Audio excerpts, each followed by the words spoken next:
กว่าจะดื้อตลอดเลยว้าเล่อยู่ตลอดอ่ะใจหน้าหนาวเลยเนี่ยโอ้ยโยโบไม่เจอนี่ถ้าเป็นนอนไลค์ subscribe เลยเนาะเล่โอ้ดพอทูติดทูวันทูเรียมะมือตาเต็มนะว้า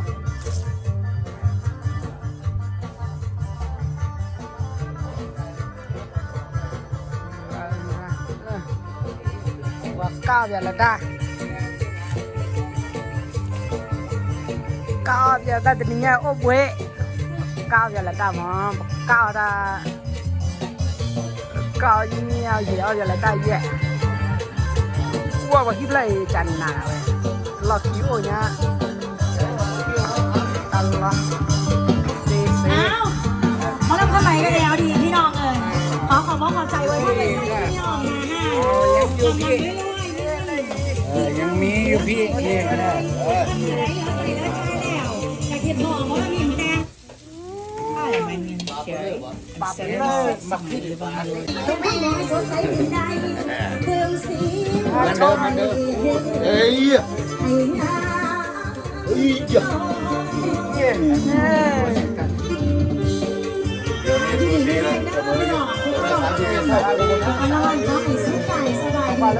เดียวให้บักน้ำเอ้ย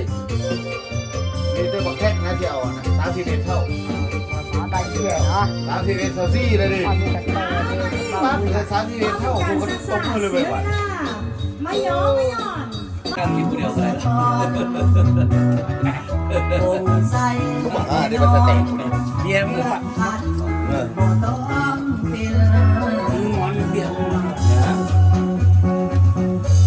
ะไว้ทำอะไรวะจีดูลาดิไหนอ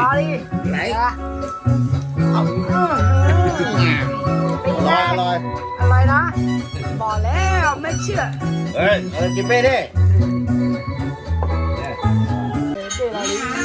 งามก่อนมันเริ่มคุณจะต่อยเลยตอนนั้นเป็นสาวเลย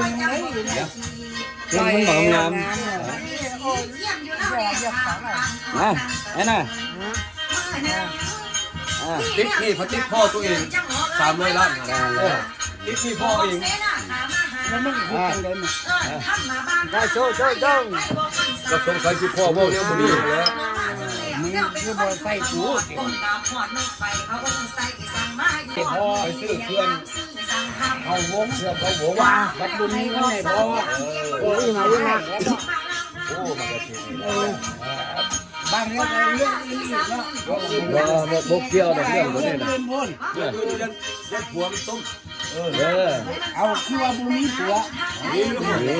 เอาอีอยู่หน้าว่านะว่าบุญนี้ผัวหักบุญนี้ลูก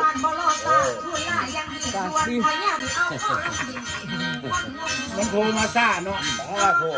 แล้วก็บอกให้มันโตนแล้วเนาะโทรซ่าโทรซ่ามานี่กูญาติแตกมึนอยู่เด้อ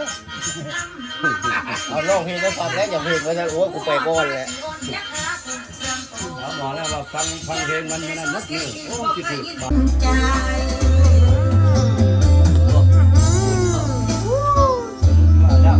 คู่ใช่ไหมสุดยอดเนาะเดี๋ยวบนจะเล่านี่นะลงเดือดบอกค่อยมานี่เด็กค่อยแหกกับบักหมอนนะมันแช่หน้าจอกเลยเขาได้250แต่เท่านั้นเขาไม่ได้เหลือ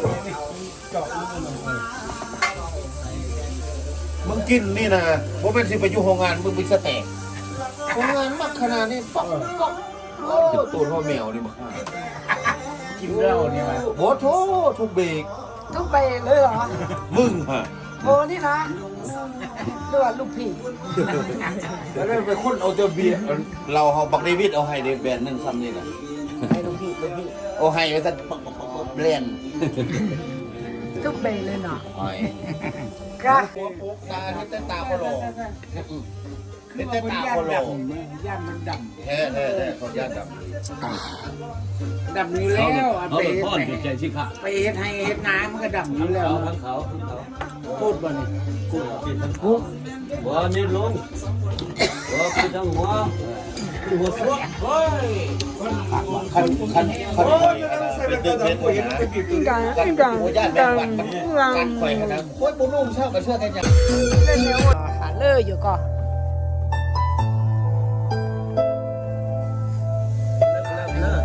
ไปเลยเลยนี่ตากาดับเลย thank you อ๋ออย่าละตากานี่ ตอนนี้มึงเบียดตัวนี้ดิโคไล่ ก็แล้วก็เต้นนะก็แล้วก็เต้นนะ เบียดตัว15นี่โค ไป ไล่ เดี๋ยวไปที่โซ่ยออกกงจากเจีย โคไล่ vội vàng qua เดี๋ยว đây เนาะอีกกว่าเนาะ ว้าวเข้ามาติดเลย อุ้ยมานะปีละวิวนี่หลาย อ่ะจดจ้าเงาอย่างเดียวก็ต้องรอไลฟ์จะถ่าย เว้ยให้เว้ย วันนี้ขอบคุณนะคะ ให้จริงใจ ต้องเมียวหรือพี่มิว โอเคเราเงินมาแจกเมื่อไรส่งคืน เอาเงินกูแต่เงินมูคือเช่าที่ ใส่ใส่มา I'm from Colorado. I've been married to my high school sweetheart for 35 years. I'm a mother of 4, always ส busy. วัสดีก็แอบ I โพ was ด้วย starting to feel a little foggy. I just didn't feel like things were as sharp as I knew that once were. I heard about Prevagen and then I started taking it about 2 years now. Started noticing it seemed a little sharper, a little clearer. And I feel like it's kept me on my game. I am able to remember ออก things. ฟีด So ออก give ไล่ it a ได้ try. โนแต่ได้เดี๋ยวมันเมียกู Healthier brain, better life. ยัง